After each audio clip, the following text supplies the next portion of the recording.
So that's a problem, but they have a tremendous surplus against the United States, and we don't want that. 2 weeks ago, I gave the American car companies a break. And I think that gives you a sense that this is a president who views this auto tariff as a way to reshape American manufacturing and maybe, by extension, reshape American society more broadly to bring back a lot of jobs. Ford und John Deere, zwei der bekanntesten amerikanischen Marken, tun jetzt etwas. Was die Menschen im ganzen Land fragen lässt, ist das der Anfang vom Ende? Sie ändern nicht nur ihr Geschäftsgebaren, sondern unternehmen auch Schritte, die amerikanische Arbeitnehmer und Industrien in den Ruin treiben könnten. Und der ehemalige Präsident Donald Trump, sagen wir einfach, seine Reaktion sagt alles. Aber bevor wir ins Detail gehen, kommentieren Sie eine Eins. Wenn Sie der Meinung sind, dass amerikanische Unternehmen immer amerikanischen Arbeitsplätzen den Vorrang geben sollten, oder null. Wenn Sie der Meinung sind, dass globale Expansion nur ein Teil des Spiels ist, lassen Sie mich wissen, wo Sie stehen. Und jetzt lassen Sie uns das Ganze aufschlüsseln. Trumps Kfz-Steuer und die Wiedergeburt der amerikanischen Wirtschaft. Der Präsident sieht in dieser Kfz-Steuer ein Mittel zur Neudefinition der amerikanischen Industrie und damit vielleicht auch der amerikanischen Gesellschaft im Allgemeinen, um viele Arbeitsplätze wiederzubeleben. John Deere antwortet heute Abend. Das Unternehmen reagierte auf die Erklärung des ehemaligen Präsidenten Donald Trump, Anfang der Woche, dass das Unternehmen im Falle einer Produktionsverlagerung nach Mexiko mit einer 200-prozentigen Steuer belegt würde. Es sollte das Comeback-Narrativ sein. Die Fabriken würden wieder boomen. Arbeitsplätze würden wieder auf amerikanischem Boden entstehen. Trump sicherte Unternehmen wie Ford und John Deere seine Loyalität zu. Dass die amerikanische Wirtschaft aus den Trümmern aufblühen würde. Seine Demonstrationen strotzten nur so vor Optimismus über den Wiederaufbau dessen, was die Globalisierung auseinandergerissen hatte. Aber dieser Traum hat sich nicht einfach in Luft aufgelöst. Sie wurde aufgegeben. Ford expandierte nach Übersee. John Deere verlagerte die Produktion ins Ausland. Und Trump verlor die Kontrolle. Seine Warnungen wurden immer verzweifelter und schlimmer. Seine Tarife haben sich nicht bewährt. Das Publikum, das ihn einst unterstützte, begann aggressiv zu fragen. Die Menschen, die in Gemeinden aufwachen, die aus Stahl und Schmutz gebaut sind, sehen sich einer schrecklichen Realität gegenüber. Die von Trump versprochene Wiedergeburt des verarbeitenden Gewerbes ist tot, nicht nur aufgeschoben. Amerikanische Landwirte fühlen sich jetzt im Stich gelassen. Die Gefühle der Fabrikarbeiter werden über Bord geworfen und im Landesinneren wird Loyalität zu Wut. Denn dieser Kampf drehte sich nie nur um Beschäftigung. Es geht um Überleben, Vertrauen und Identität. Hat Trump die amerikanischen Arbeitnehmer im Stich gelassen? Wollten die amerikanischen Unternehmen jemals bleiben? Oder war der Made-in-America-Traum immer eine Lüge? Die Entscheidung von John Deere, ins Ausland zu gehen, war keine Rebellion. Es war ein Akt des Überlebens. Nicht um aus Amerika zu fliehen, sondern um auf einem zunehmend unbarmherzigen Markt international wettbewerbsfähig zu bleiben. Hat das Unternehmen im Stillen seine Produktionsstandorte angepasst. Trump stellte diese Aktion als Verrat dar. Tatsächlich aber war das Wachstum von Deere das unvermeidliche Ergebnis von Strategien, Druck und Preispunkten, die sich schon lange vor der Einführung von Zöllen angeglichen hatten. John Deere war bereits weit auf dem Weg der Auslandsexpansion, als Trump die Zölle verkündete.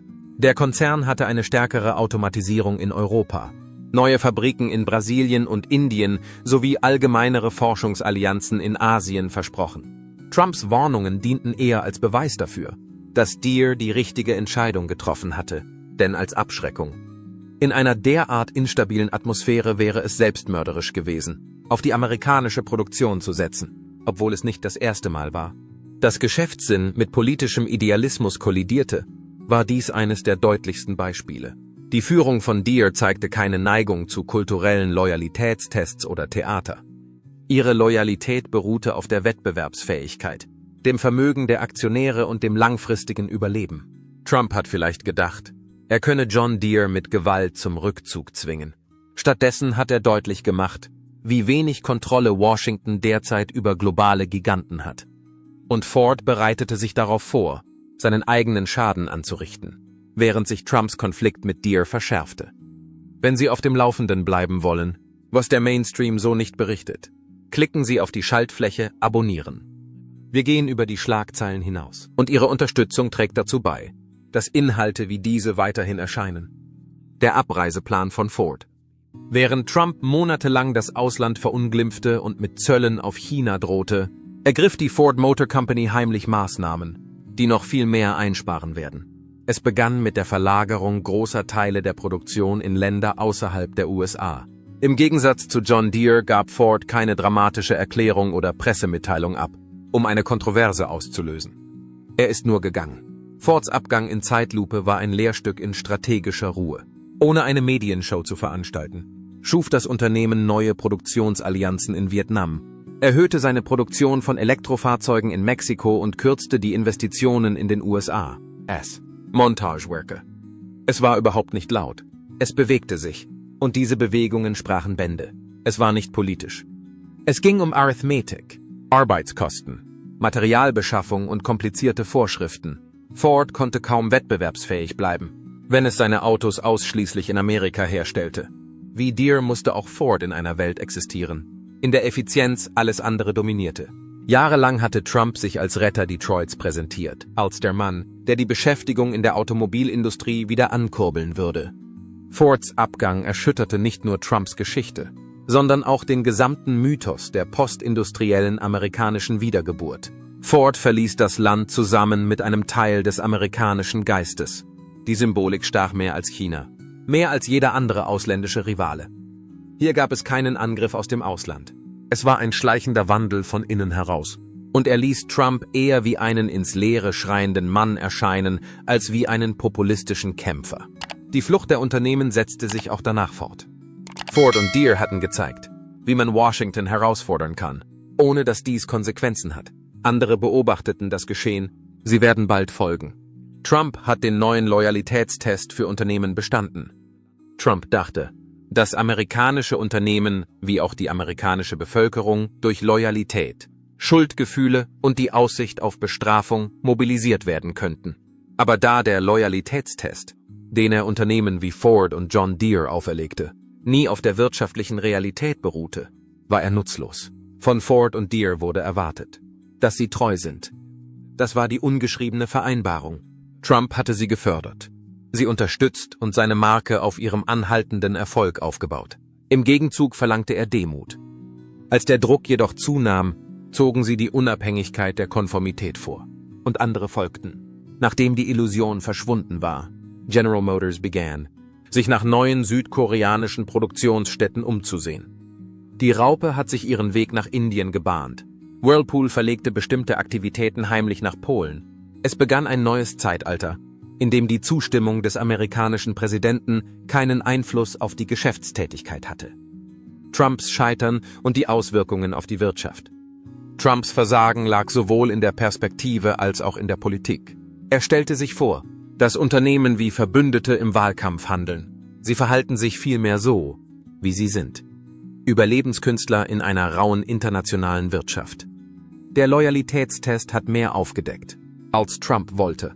Er hat gezeigt, dass Amerika das wirtschaftliche Gewicht verloren hat, das es einst besaß. Er zeigte, wie schwer es ist, die Logik der Globalisierung durch Drohungen und seien sie noch so laut auszuhebeln. Es zeigte auch, wie tot das alte Konzept des Unternehmenspatriotismus ist, selbst im Landesinneren unter Trumps glühendsten Anhängern. Und die Botschaft war offensichtlich, als Deere und Ford vorfuhren: Niemand wartet darauf, dass die amerikanische Wirtschaft wieder aufholt. Der nächste Schritt ist keine Reise in die Vergangenheit. Es ist der Beginn von etwas weit weniger Vorhersehbarem. Und für Trump steht die Abrechnung erst noch bevor. Das Durchschmelzen von Iowa. Die Atmosphäre war geladen, als Donald Trump in Iowa zu einer Veranstaltung erschien, die eigentlich ein Sieg werden sollte. Die Tribünen waren dicht gedrängt. Fahnen wurden geschwenkt. Diejenigen, die stundenlang in der Schlange gestanden hatten, waren auf die typischen Übertreibungen vorbereitet. Bewacht die Grenze. China unter Druck setzen. Arbeitsplätze nach Hause bringen. Stattdessen erhielten sie einen politischen Donnerschlag. Einen Zoll von 200% auf Waren von John Deere, die irgendwo außerhalb der USA hergestellt werden. Und ein Zoll von 25% auf jedes importierte Ford-Auto, was als patriotische Vergeltungsmaßnahme gegen Outsourcing dargestellt wurde, versetzte den Zuhörern einen kalten Schauer. Denn dies war mehr als nur ein theoretischer Kampf gegen die Habgier von Unternehmen oder ausländische Arbeitskräfte. Es war ein privater Kampf. Iowa ist das Land von John Deere. Auch die Ford-Nation ist hier involviert. Sie sind nicht nur Marken, sie sind mehr als das. Für sie sind sie Lebensadern. Deere-Maschinen werden in landwirtschaftlichen Betrieben eingesetzt. Arbeitsplätze. Mobilität und Identität finden sich in Ford-Händlern in den Städten. Indem er sich gegen diese Marken wandte, zielte Trump nicht nur auf weit entfernte CEOs. Er zielte genau auf die Instrumente und Bräuche, von denen seine Basis abhängt. Die Rede kam vielen in der Menge wie ein Verrat vor, und der Jubel verebbte schneller als sonst, als sie später aus dem Stadion strömten. Die Gespräche wurden angespannt. Einige Leute rechneten im Geiste nach, andere riefen zu Hause an und erkundigten sich nach dem Lagerbestand, der Finanzierung oder ob sie einen anstehenden Auftrag verschieben könnten. In dieser Woche änderte sich der Ton in den Diners und Truckstops in Iowa. Einst hatten die Befürworter von Trump als letzte Verteidigungslinie gegen die Globalisierung begonnen, ihre Bedenken zu äußern. Konnten sie sich wirklich einen Präsidenten leisten, dessen Traktoren 30% mehr kosteten? Konnten sie weiterhin für jemanden applaudieren, dessen Erntesaison einfach nicht zu erreichen war? An diesem Abend zerbrach die Vorstellung, dass Trump und Mittelamerika genau zusammengehörten. Und alles andere begann zu zerbrechen, nachdem diese Fantasie zerplatzt war. Als sich dieser Bruch ausbreitete, entstand ein Gebäude in den Vorstandsetagen der Unternehmen. Deere und Ford waren nicht langsam. Donald Trump hatte das Gefühl, dass er über zwei der größten Unternehmen Amerikas gestolpert war, die nicht zum Ziel führten. Das hatte er nicht getan. In den Zentralen von Ford und Deere hatten die Vorbereitungen auf die Handelskrise schon Monate zuvor begonnen. Die Führungskräfte hatten alle Möglichkeiten durchgespielt. Unerwartete Zollerhöhungen, öffentliche Boykotte, Aktionärsaufregung, sogar Tweets des Präsidenten. Für sie stellte dies keine Katastrophe dar. Sie waren 10 Züge voraus und es war ein Schachspiel. Ford hat bereits damit begonnen, sein globales Liefernetzwerk behutsam umzugestalten und die Investitionen in Mexiko und Südostasien zu erhöhen. Deere hat alternative Lieferwege über Brasilien und Indien sowie internationale Steuervergünstigungen eingerichtet. Beide Unternehmen verfügen über komplette Teams, die sich um die Schadensbegrenzung bei den wichtigsten Medien, die Verfolgung von Trumps Aussagen und die Lobbyarbeit im Kongress kümmern. Sie haben sich diesen Sturm gewünscht und nicht nur erwartet, denn sie haben etwas verstanden, was Trump nicht verstanden hat. Die Zukunft der Industrie war nicht national, sondern weltweit. Deere stand Wochen vor der Fertigstellung eines neuen Werks in Pune, als Trump harte Steuern forderte. Ford hat vor kurzem eine diskrete Vereinbarung zur Ausweitung der Produktion von Elektroautos in Vietnam abgeschlossen. Trump konnte schimpfen, so viel er wollte, aber die Schiffe waren schon fast in Bewegung. Und die diplomatischen und juristischen Rückwirkungen wären noch viel gravierender, wenn er versuchen würde, sie zu stoppen. Diese Unternehmen ließen sich von Tweets nicht einschüchtern. Multinationale Giganten mit unterschiedlichen Einkommensquellen, Rechtsteams, die sich über Kontinente erstrecken, und Kriegskassen, die in der Lage sind, fast jeden politischen Sturm zu überstehen, waren die wahren Vorteile nicht nur finanzieller, sondern auch erzählerischer Art. Deere und Ford begannen, gezielte Öffentlichkeitsarbeit im ländlichen Amerika zu betreiben. Obwohl sie ihre Argumente sehr deutlich darlegten, nannten sie Trump nicht ausdrücklich. Sie taten das, was sie brauchten, um die Preise für Waren niedrig, die Beschäftigung stabil und ihre Zukunft machbar zu halten. Auf jede Drohung Trumps gab es eine Gegenmaßnahme. Und hinter verschlossenen Türen wussten sie, dass die Basis vor ihnen zusammenbrechen würde. In den kleinen Dörfern Amerikas zeichnete sich der Riss bereits deutlich ab. Die stille Rebellion unter den Kleinstadthändlern. Die Stille würde sie es spüren lassen. In Gemeinden wie Ottawa, Iowa und Van Buren, Arkansas, waren die Ausstellungsräume der Händler, in denen früher Gespräche und Motorengeräusche zu hören waren, heute ein stilles Grauen. Hinter den Schaltern saßen Verkäufer, die ihre Telefone überprüften. Die Servicebuchten ertönten im Nichts. Die Landwirte fuhren eher vorbei, als dass sie einfuhren. Etwas hat sich verändert, aber niemand wollte es offen aussprechen. Am Anfang ging es langsam voran. Hier ist ein gekündigter Finanzierungsvertrag und eine Inzahlungnahme in der Warteschleife. Dann kamen die Telefonanrufe. Auswirkungen des Handelskriegs auf Ford und Deere. Aus Besorgnis über die Zölle zogen sich die Verbraucher von ihren Käufen zurück und fragten sich, ob die Kosten im nächsten Monat steigen würden. Einige Autohäuser verzeichneten bis zum Ende der Woche einen Rückgang der Verkaufszahlen um bis zu 30%.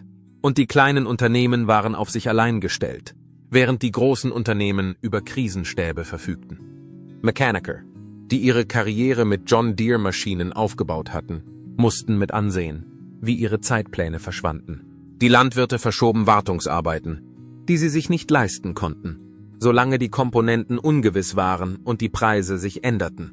Die Manager der Autohäuser begannen, die Arbeitszeit zu kürzen und erlaubten ihren Mitarbeitern dann diskret zu gehen. Auch die Ford-Werkstätten schnitten nicht besser ab. Serviceverzögerungen häuften sich und unzufriedene Verbraucher suchten nach Alternativen, wenn Importwaren ins Fadenkreuz der Steuer gerieten. Langjährige Ford-Enthusiasten in bestimmten Gemeinden begannen, Toyotas oder Hondas Probe zu fahren, einfach um zu spielen. Doch es ging um mehr als nur Geld.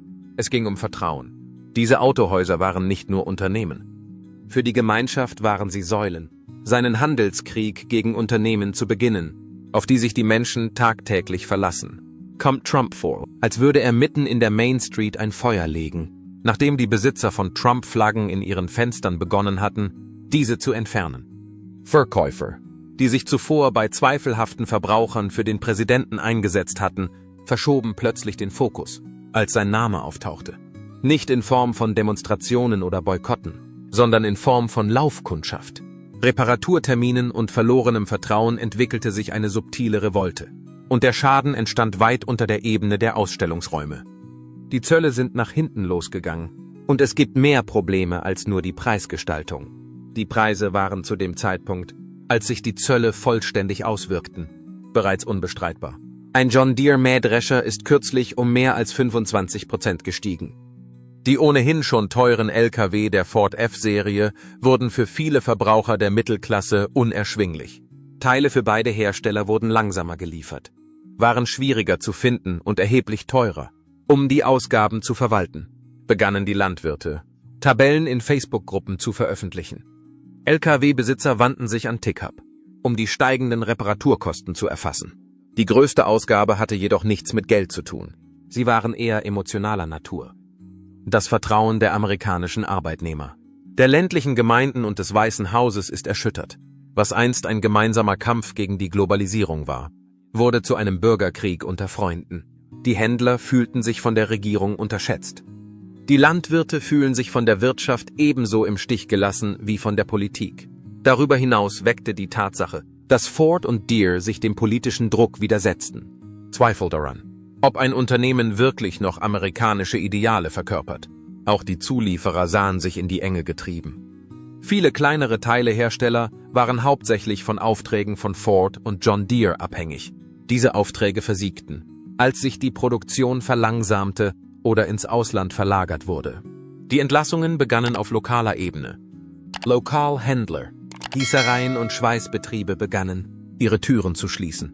In einigen Städten waren nicht nur die Autohäuser betroffen. Komplette Versorgungssysteme brachen zusammen. Und im Gegensatz zu den großen Unternehmen fehlten vielen Nachbarschaftsbetrieben die Lebensgrundlagen. Sogar Infrastrukturprojekte waren davon betroffen. Bauunternehmen, die auf Fahrzeuge von Ford und Maschinen von Deere angewiesen waren, mussten Verzögerungen und Stornierungen hinnehmen. Die Mietpreise für Ausrüstungen schossen in die Höhe. Die Staatsfinanzen ächzten unter der Last. Was ursprünglich als gezielter Tarif begann, änderte sich schnell zu einer landesweiten Belastung der Produktion. Und die politische Reaktion folgte der Entwicklung des finanziellen Leids.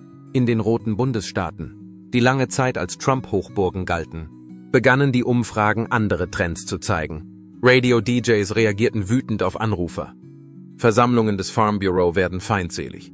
In Bundesstaaten wie Iowa und Michigan begannen auch lokale Beamte, die lange Zeit auf Trumps Seite gestanden hatten, sich abzuwenden, da sie nicht wussten, wie sie eine Strategie rechtfertigen sollten, die allen in ihrem Gebiet zu schaden schien, hatte sich Trumps kühner Versuch, Arbeitsplätze zu schaffen, zu etwas ganz anderem entwickelt.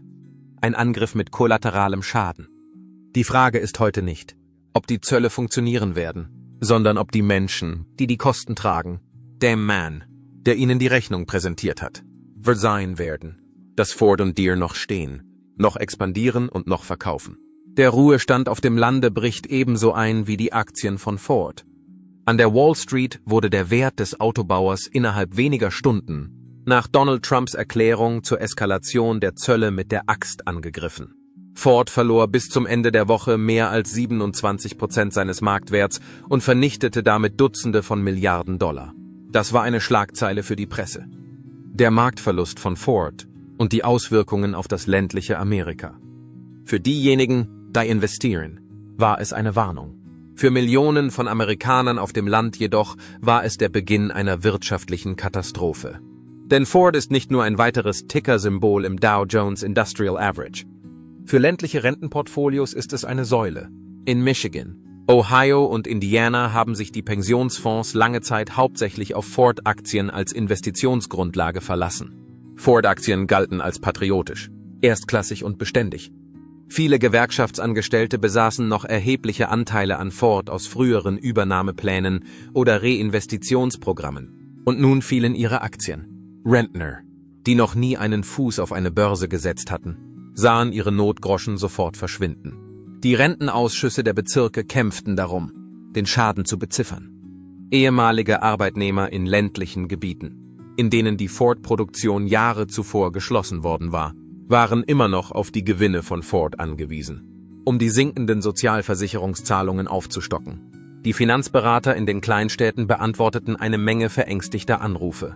Landwirte, die ihre Ersparnisse bei nahegelegenen Banken aufbewahrten, mussten zum ersten Mal seit Jahren sinkende Kontostände hinnehmen. Es handelte sich hier nicht um eine marktferne Aktivität.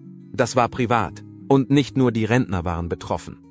Lokale Kreditgenossenschaften, lokale Haushaltsverwalter und sogar Organisationen der Freiwilligen Feuerwehr hatten ein bescheidenes institutionelles Interesse an Ford.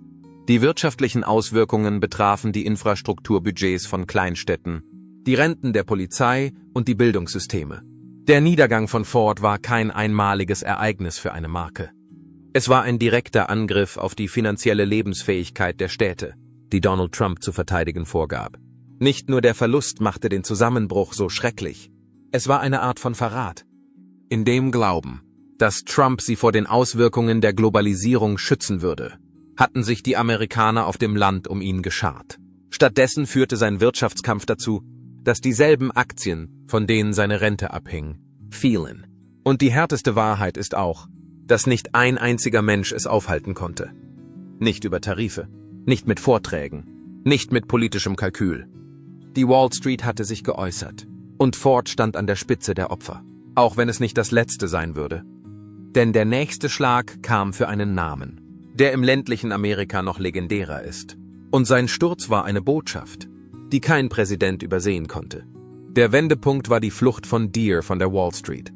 In den Korridoren des amerikanischen Bankwesens änderte sich etwas, als der Marktwert von Deere verschwand. Der Ausverkauf hatte keine emotionale Komponente. Er glich überhaupt keinem Protest. Es war ein bewusster, eisiger Abschied. In dem Moment, als Trump seine 200-prozentige Steuer auf importierte landwirtschaftliche Geräte ankündigte, begannen Hedgefonds, Investmentfonds und bedeutende institutionelle Anleger, Deere-Aktien auf den Markt zu werfen. Deere verlor in nur 5 Handelstagen mehr als 36 Milliarden $ an Wert. Bloomberg-Analysten bezeichneten dies als einen geplanten Sturz. Für die Deere-Besitzer, von denen viele langfristige Investoren aus dem ländlichen Raum waren, gab es wenig, was sie unter Kontrolle hatten. Panik war alles, was es gab. Einst galten die Deere-Aktien als kugelsicher. Doch heute ist die Landwirtschaft Zeuge eines sinkenden Schiffes. Und auch die Wall Street stimmte zu. Die Führungskräfte von Deere bemühten sich um Schadensbegrenzung. Zu den täglichen Ritualen gehörten dringende Gewinnmitteilungen, Memoranden für Investoren und Besuche hinter den Kulissen bei Gesetzgebern. Doch der Ansturm hatte bereits begonnen. Die Vermögensverwalter korrigierten ihre Bilanzen. Das Indexgeld hat sich verändert. Selbst patriotische Investmentgesellschaften, die normalerweise amerikanische Produkte unterstützen, schränkten ihre Sichtbarkeit diskret ein. Deere hatte nicht nur einen Kapitalverlust zu verzeichnen. Das Vertrauen war erschüttert. Mehr Wall Street als Deere beobachtet. Amerikas Wirtschaftstitane waren plötzlich durch die Unberechenbarkeit des Präsidenten verwundbar. Ein rotes Licht. Sollte Trump Deere verfolgen, könnte er jeden verfolgen. Und kein Unternehmen war von dem politischen Marktrisiko ausgenommen. Wenn die ländliche Empörung die Markentreue von Deere beeinträchtigen könnte. Diese Befürchtung verbreitete sich schnell in den Büros in San Francisco, New York und Chicago, Illinois. Die Frage war nicht, ob man sich Trumps bevorstehender Aktion widersetzen sollte. Es ging darum, wie man sie überleben kann. Und diese Frage löste die Art von Diskussionen aus, die die Wall Street nicht führen darf. In privaten Sitzungen stellen sich die CEOs der Unternehmen gegen Trump. Sie nennen es nicht Revolution, nicht öffentlich, nicht jetzt. Hinter verschlossenen Türen haben die einflussreichsten amerikanischen CEOs jedoch begonnen, eine langsame Rebellion gegen Trumps wirtschaftliche Angriffe zu planen. Die Treffen begannen mit einem Abendessen in Manhattan. Seitdem haben sie sich zu Strategiediskussionen entwickelt, die abseits von Reportern und Kameras auf privaten Konferenzen stattfinden. Führungskräfte aus der Automobilindustrie, der Landwirtschaft, der Technologie und der Logistik nehmen an diesen Sitzungen teil. Ihr gemeinsames Thema ist Variabilität, Trumps Handelspolitik und die Auswirkungen auf amerikanische Unternehmen. Trumps Handelspolitik war nicht mehr nur erratisch, sie war lebensgefährlich. Für Unternehmen mit weltweiten Liefernetzwerken machten die Zölle eine langfristige Planung nahezu unmöglich. Für Unternehmen, die vom amerikanischen Mittelstand abhängig sind, war ein Rückschlag für die Marke noch nie so wahrscheinlich wie heute. Mehrere Vorstandsvorsitzende haben bereits mit einer Rückwärtskampagne begonnen. Nicht durch öffentliche Ankündigungen, sondern eher durch konzertierten wirtschaftlichen Druck. Wirtschaftsverbände haben mit der Erstellung von Weißbüchern begonnen, um die Leser vor der systematischen Gefahr zu warnen. Juristische Teams von Unternehmen untersuchen verfassungsrechtliche Anfechtungen von Trumps Zollbefugnissen. Und auf subtile Weise bereiten sich einige Unternehmen mit Wahlkampfspenden für die Gegner in den nächsten Vorwahlen vor. Es handelt sich nicht um politische Aktivisten, die parteiisch sind. Es sind Verwalter von Fortune 500 Unternehmen. Ihr Ziel ist sehr einfach. Der Wert für die Aktionäre sollte erhalten bleiben. Und Trumps Steuern zerstören ihn aus ihrer Sicht. Aus diesem Grund beteiligen sich auch kurzfristig gewinnorientierte Unternehmen an den Gesprächen. Niemand möchte unbedingt der Nächste sein. Die Besonderheit dieses Aufstandes liegt in seiner Zurückhaltung. Im Gegensatz zu anderen Konflikten zwischen Washington und der Industrie ist dieser nicht in den Fernsehnachrichten zu sehen. Es entwickelt sich still und leise in juristischen Memoranden, Kommentaren von Investoren und Umschichtungen von Aktien. Die CEOs stellen sich nicht verbal gegen Trump. Sie setzen Geld ein, um dies zu erreichen. Und der eigentliche Gegenangriff ist bereits im Gange, da immer mehr Unternehmen auf subtile Weise ihren Betrieb umstellen, Investitionen verschieben oder wichtige Aktivitäten ins Ausland verlagern. Es handelt sich nicht um einen Protest. Es ist ein konzertierter wirtschaftlicher Rückzug vor einer Präsidentschaft, der sie nicht mehr vertrauen. Das amerikanische Volk stellt unterdessen fest, dass es gar nicht zum Kämpfen berufen war, während die CEOs in den Vorstandsetagen zurückschlagen. Niemand hat über den Handelskrieg abgestimmt. Es standen keine 200-prozentigen Zölle auf Traktoren auf dem Stimmzettel. Und doch befinden wir uns hier in einem Handelskrieg, der von einem Präsidenten begonnen wurde, der versucht, Unternehmen zu bestrafen, die sich nicht an seine Politik halten, die von keinem Wähler unterstützt wird. Dies ist kein Bestandteil eines Wirtschaftsplans. Es ist eine Art finanzielle Vergeltung. Und die Leidtragenden sind nicht nur die Unternehmen, sondern auch Rentner, Erzieher, Hersteller und Landwirte.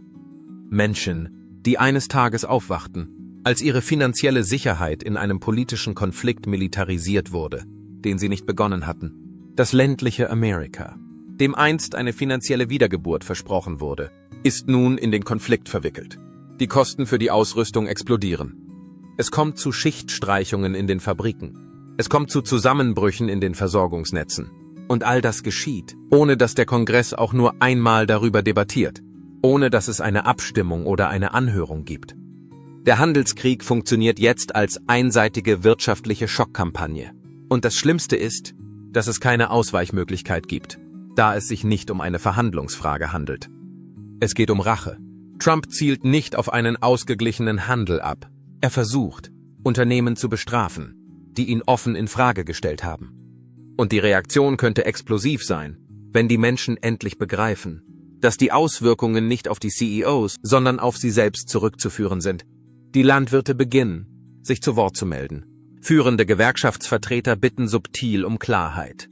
Einige republikanische Abgeordnete stellen auch subtil in Frage, ob es klug ist, einen scheinbar unüberlegten Kampf zu beginnen. bei dem es keine Gewinner, keinen Ausgang und keine Strategie gibt. Und die Einstellung der Öffentlichkeit ändert sich mit der Fortsetzung des Handelskriegs. Was ursprünglich als Demonstration von Stärke gedacht war, hat sich zu einer Präsentation von Schwäche entwickelt. Die Unternehmen, die Trump als das Herzstück Amerikas bezeichnet hat, laufen plötzlich davon. Die Wähler, die er zu verteidigen geschworen hat, zahlen jetzt mehr und bekommen weniger. Und das Land, dem ein Wiederaufschwung des verarbeitenden Gewerbes versprochen wurde, sieht derzeit live im Fernsehen, wie seine industriellen Symbole fallen. Niemand hat für den Handelskrieg gestimmt, der hier herrscht. Je länger er andauert, desto mehr Amerikaner werden sich fragen, warum sie in einen Wirtschaftskrieg hineingezogen wurden, den sie nie gut geheißen haben. Der Wandel zwischen den USA, Mexiko und China ist bereits vollzogen.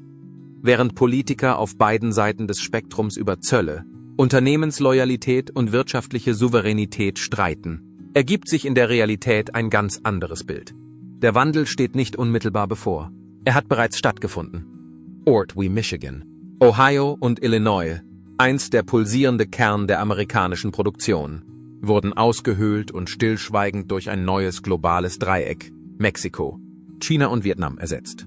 Und das Erstaunlichste daran ist, dass Corporate America nicht vorhat, dies rückgängig zu machen. Die Statistiken geben die Geschichte brutal deutlich wieder.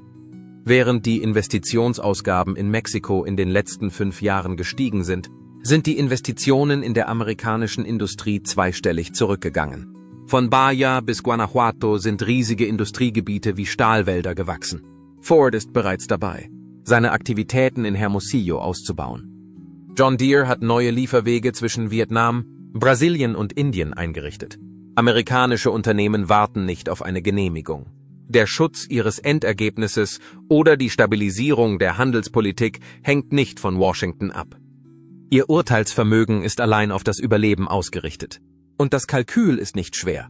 Die Arbeitskosten sind in Übersee billiger. Die Umweltvorschriften sind nicht so streng. Schlankere logistische Abläufe. Trump hat John Deere Maschinen, die außerhalb der Vereinigten Staaten hergestellt werden, nicht durch die Androhung von Zöllen in Höhe von 200% abgeschreckt. Er bestätigte ihre Entscheidung.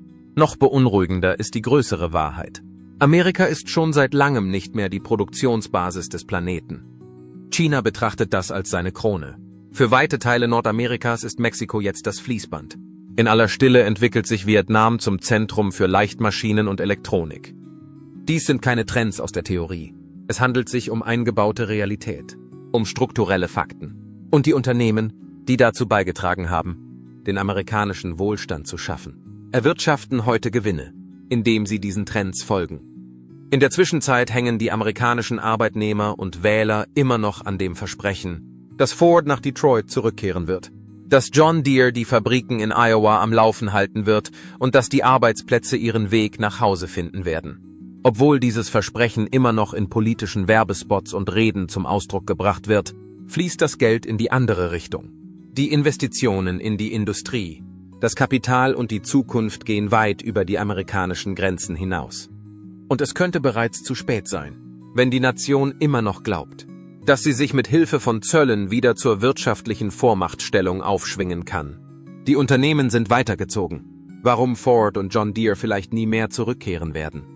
Manche halten diese Maßnahmen immer noch für vorübergehende Reaktionen auf einen unbeständigen Präsidenten, ein feindseliges politisches Umfeld oder Inflationsdruck. Selbst jetzt noch. Aber das bessere Wissen hat jemand, der eine Baustelle in Mexiko oder Indien gesehen hat oder in einer Vorstandsetage war. Ford und John Deere sichern sich nicht ab. Sie sind wirklich beweglich und beständig. Die Grundlagen dafür liegen in der harten Wirtschaft. Ausländische Unternehmen finden günstige Arbeitskräfte, steuerliche Vergünstigungen und Handelsabkommen, die es einfacher machen, in den Vereinigten Staaten zu verkaufen, als wenn sie direkt in Mexiko produzieren würden. Die globale Expansion von Ford und John Deere und die Auswirkungen auf die amerikanische Produktion. John Deere zahlt nur einen Bruchteil der Lohnkosten und profitiert gleichzeitig von der wachsenden lokalen Agrarindustrie und der schnell wachsenden Mittelschicht in Indien. Diese Länder sind nicht nur sehenswerte Orte. Sie schaffen Plattformen für weltweites Wachstum. Noch auffälliger ist die Stille, mit der diese Maßnahmen durchgeführt werden. Es gibt keine auffälligen Presseveranstaltungen oder Zeremonien zum Durchschneiden von Bändern. Die Unternehmen sind sich bewusst, wie es sich für die amerikanische Öffentlichkeit anhören würde. Daher werden diese Verlautbarungen in den vierteljährlichen Gewinnmitteilungen und Insider-Memoranden versteckt. Dennoch ist die Desertion bereits im Gange. Ford räumt der Herstellung von Elektrofahrzeugen in Übersee höchste Priorität ein und hat die Investitionen in neue Werke im Inland gekürzt. John Deere verlagert wichtige industrielle Aktivitäten aus Illinois und Iowa an Standorte mit geringeren Gemeinkosten und kürzeren Fertigungszeiten. Da es sich bei diesen Maßnahmen nicht um Reaktionen handelt, sind sie nicht umkehrbar. Sie stehen für das neue Unternehmensmodell. Die Politiker haben nicht verstanden, dass die Zeit des Made in America schon bedroht war, bevor Donald Trump versuchte, sie zurückzubringen. Die Weltwirtschaft honoriert Effizienz und nicht Patriotismus. Die Loyalität zu einem Land wird nicht in den Jahresabschlüssen ausgewiesen. Nicht Slogans, sondern Wachstum ist das, was die Aktionäre wollen. Dies bedeutet nicht, dass Ford oder Deere völlig von der amerikanischen Bildfläche verschwinden werden. Sie werden patriotisch erscheinen, genügend Präsenz zeigen, um sich für Belohnungen zu qualifizieren und bestimmte Regierungsaufträge erfüllen. Ihre tatsächlichen Investitionen werden jedoch dort getätigt, wo es am sinnvollsten ist. Ihr Hauptoutput wird sich daraus ergeben und nach auch außerhalb der Vereinigten Staaten. Der Niedergang von Made in America lässt sich nicht mit einem Schlagwort beschreiben. Es ist eine finanzielle Katastrophe. Die amerikanische Industrie scheitert nicht von heute auf morgen. Es ist der Tod durch 1000 Schnitte. Eine Fabrik wird in Michigan geschlossen. Ein in Indiana ansässiges Unternehmen zieht nach Mexiko um. Die Robotertechnik in Shenzhen ersetzt ein Fließband in Illinois. Das Endergebnis ist dasselbe, weniger Beschäftigung. Schlechtere Löhne und die Zerstörung ganzer Städte ohne Identität und Ziel. Und der Einfluss geht auch über die Wirtschaft hinaus. Schulen verlieren Geld, wenn Fabriken zusammenbrechen. Lokale Unternehmen verpassen Geschäfte. Immobilienwerte sinken. Gemeinden zerfallen. Die Kriminalität eskaliert. Danach kommt die Sucht. Beginnend mit dem Fehlen von Arbeitsplätzen ist es ein Dominoeffekt. Kein Politiker hat ein konsequentes Mittel gefunden, um diesen Trend zu stoppen. Obwohl sie für Schlagzeilen sorgen, haben Zölle wenig Wirkung, um das Offshoring zu stoppen. Subventionen sind zwar ein vorübergehender Trost, können aber nicht mit grundlegenden globalen Vorteilen konkurrieren. Und politische Themen wie die Rückkehr von Arbeitsplätzen in die Heimat werden immer mehr als leere Versprechungen angesehen. Vor allem dann, wenn die Unternehmen die Wahlzyklen einfach abwarten und ihre Geschäfte international weiterführen.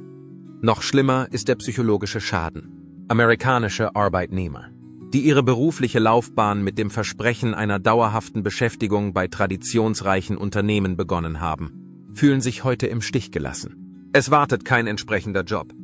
Es gibt kein einfaches Umschulungsprogramm. Ihre versprochene Zukunft wurde durch ein sinkendes Einkommen, einen Lagerjob oder gar nichts ersetzt. Das Ende von Made in America bedeutet keinen intellektuellen Verlust. Das ist ein struktureller Zusammenbruch. Hier geht eine ganze Generation von Talenten verloren. Es ist der Prozess der Auslöschung der Mittelschicht. Damit geht eine nationale Geschichte zu Ende, die amerikanische Spitzenleistungen definieren sollte. Und der Weg der Rückkehr ist nicht offensichtlich. Wer hat eigentlich verloren? Landwirte, Arbeiter und die amerikanische Mittelschicht. Eine Gruppe ist bei all dem politischen Spektakel, den wirtschaftlichen Repressalien und den Geschäftsmanipulationen auf der Strecke geblieben. Die Amerikaner. Sie sind es, die für diesen Wirtschaftskrieg bezahlen. Und sie sind auch diejenigen, die am meisten verlieren. Zölle würden sie schützen, wurde den Landwirten geraten. Stattdessen zahlen sie jetzt Zehntausende mehr für Geräte, die sie sich früher leisten konnten. Die globale Expansion von John Deere hat zur Folge, dass es weniger Servicezentren gibt, die Wartungszeiten länger sind und die wichtigsten Hilfsmittel, die die Unternehmen über Wasser halten, nicht mehr zur Verfügung stehen. Und dass die Preise steigen. Manchmal scheitern Betriebe, wenn die Kosten für die Aufrechterhaltung des Betriebs die Einnahmen übersteigen. Den Arbeitern in den Fabriken wurde zugesichert, dass sie wieder Arbeit finden werden.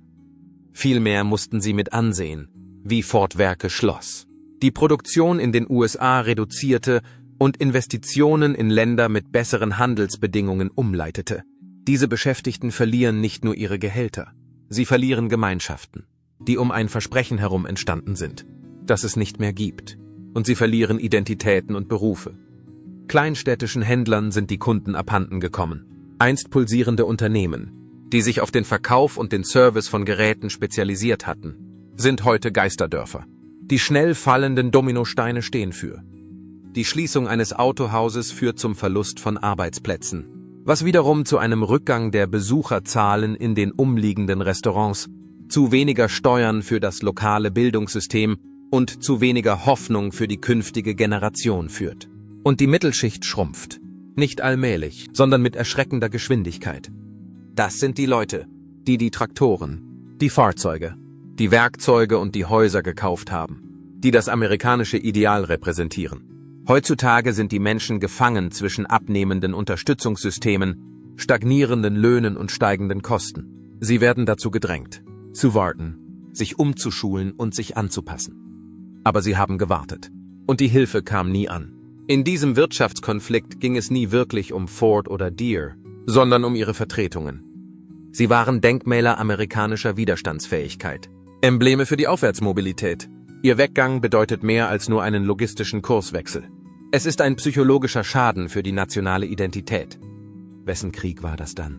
Nicht der von Trump, nicht der der Unternehmen und vor allem nicht der der Arbeitnehmer. Die beiden vertrauten.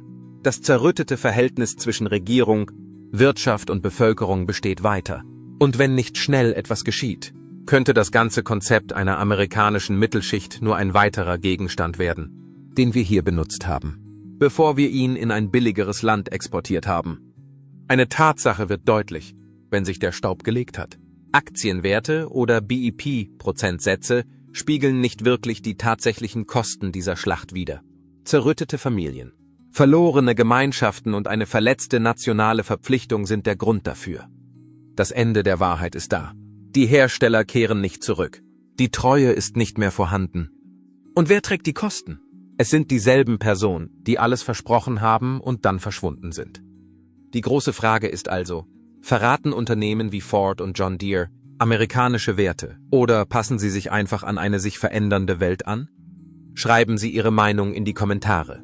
Ich möchte wirklich wissen, was Sie denken. Und wenn Ihnen dieses Video die Augen geöffnet hat, geben Sie ihm ein Like, drücken Sie Subscribe und schalten Sie die Glocke ein, damit Sie den nächsten Deep Dive nicht verpassen. Bis dahin, bleiben Sie informiert. Bleiben Sie wachsam. Und wir sehen uns in der nächsten Ausgabe.